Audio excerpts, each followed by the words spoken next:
We do have some breaking news. I don't have anything negative. It looks like the Tigers have hired a new president of baseball operations, a.k.a. GM and czar of baseball. It sounds like it's going to be Scott Harris, who's the GM of the Giants. Now, one would ask, why is he leaving San Francisco? I don't have that answer. But, look, he's highly decorated. The Giants are a damn good organization. Okay, that's good. He was Theo Epstein's assistant in Chicago, along with Jed Hoyer as well, and the Cubs made the playoffs 4 or 5 times. And see, I think maybe that's it, is you're getting Theo Epstein light.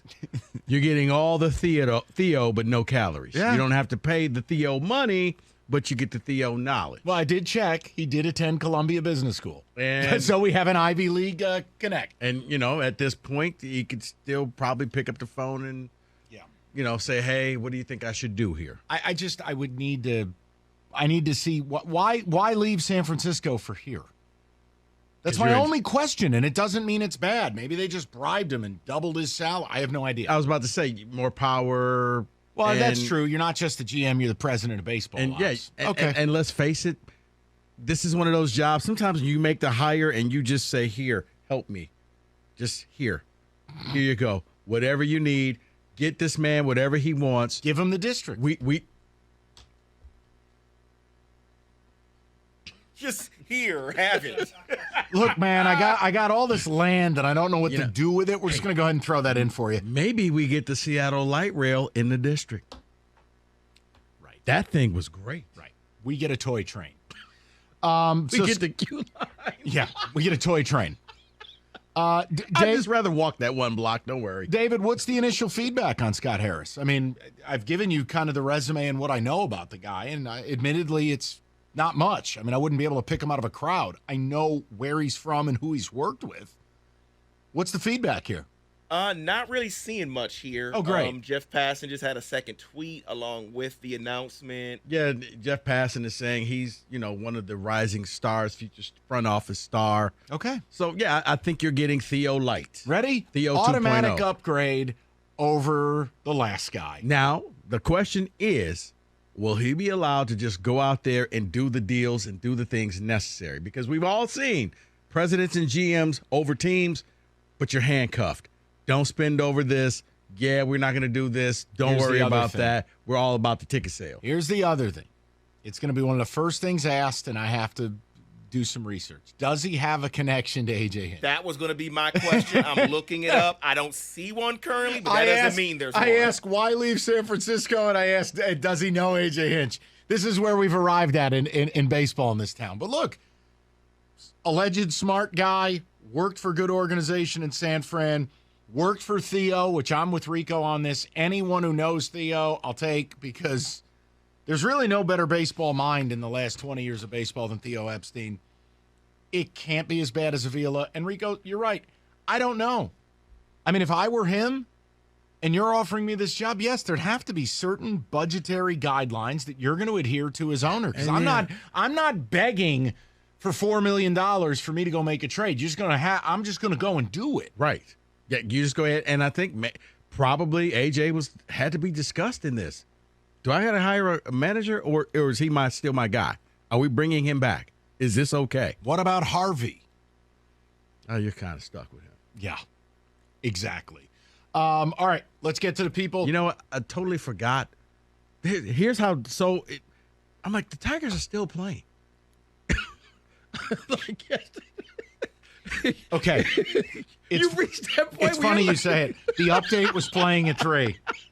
And they're like, oh, big game tonight at the park, Tigers and Orioles. And I'm like, I'd rather attend a funeral than watch the Tigers at this current state of the season.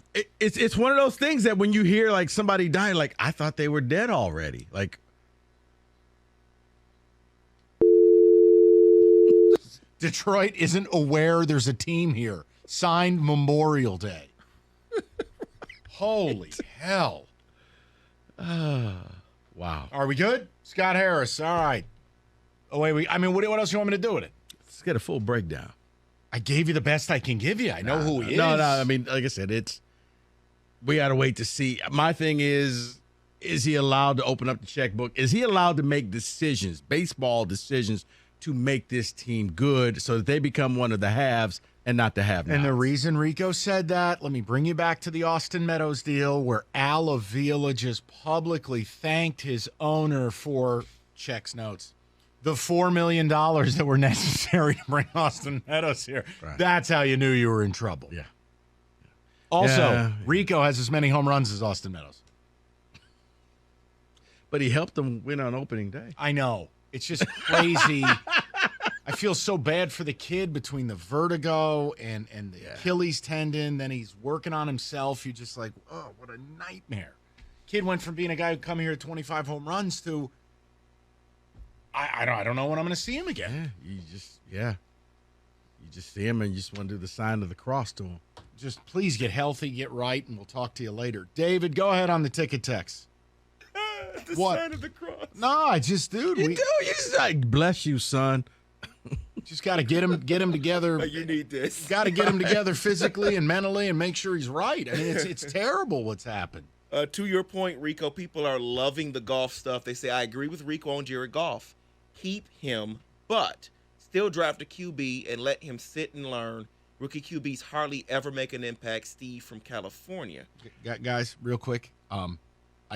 Hi, it's me again. It's week 2. I'm not making any determinations on Jared Goff until I get to December. You may commence. Somebody else made an observation that Goff is Cade McNamara.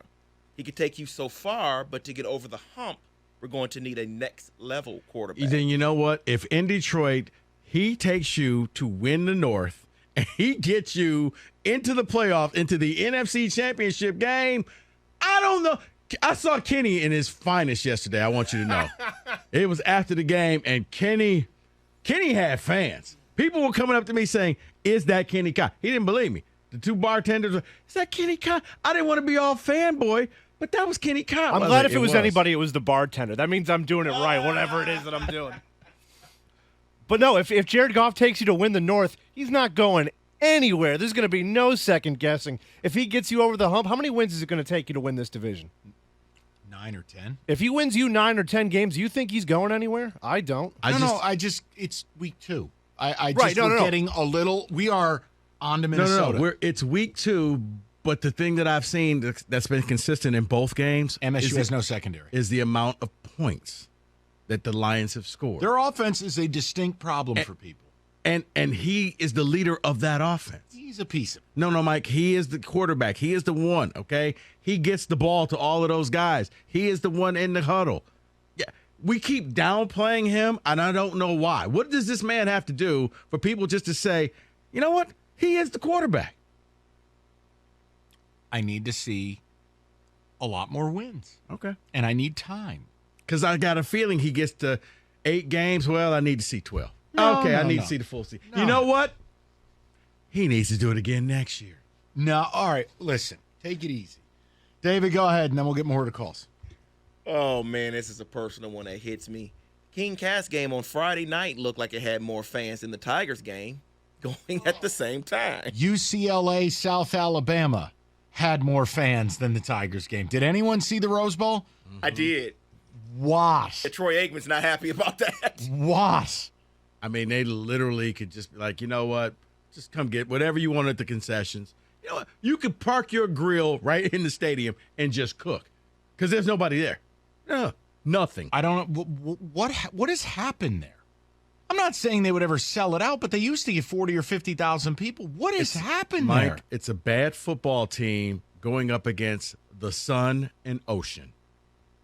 You're going to lose. Okay. Why would seriously, if we're out in L.A. and you're like, hey, I got these UCLA tickets. Well, they're not good. Hey, Mike, you want to go to the beach and hang out?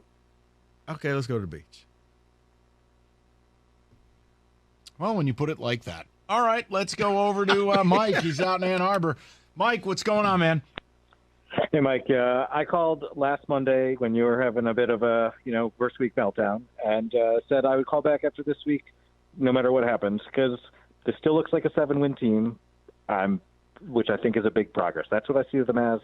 And I think everything I saw from yesterday, the thing that stood out the most is just that they were disciplined on both, really in all 3 phases of the game. And that's been a long time since I feel like we've been able to say that about this team.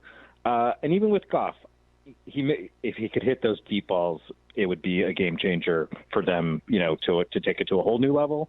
But he's clearly calmer in the pocket than he was last year. He's not popping around. He's making throws even when guys are getting close to him. So he's waiting for the guys to come open. And they're throwing some balls, 10 yards down the field, 15, 20 yards down the field. That makes a difference. So the defense has to back up. Mike, I think two that things. Opens it for so much more. When the O-line gets healthy, and when and if Jamison Williams comes back this year, I think it unlocks another gear to where I think their upside is higher. Because I think if it falls into place the way I think it can, Mike, there's very few teams in the NFC that have an offense that will be like this. I mean that. And one more thing, I haven't seen. I mean, they clearly have also spent time with the special teams, which is a refreshing sign that actually tackling guys after they catch your kickoffs and punts. I've heard that. Yes, can help your defense out. But I think so much of that goes back to the GM of they've actually upgraded their talent at some of their skill positions on offense and defense, and have been able to shift guys over to special teams who are maybe those like they weren't quite ready to be on the defensive line, but they're great special teams players, and so they've improved. I mean, it's going to make a big difference. They have. And Mike, for you to keep saying that this offense is going to be better, who's the leader of the offense? He is a cog in the wheel. Wow. But that's all DeAndre Swift. That's all I'm telling you. It's just all DeAndre Swift. It's all in 32. support. That's all in support of 32. That's my guy, man. That's right. Come on. 248-539-9797. We will get the calls. 345. Let's do football today. I want to go around the league. And, David, if you don't have a Nathaniel Hackett reset in there, you're not doing your job. You think I'm crazy, don't you? Yeah.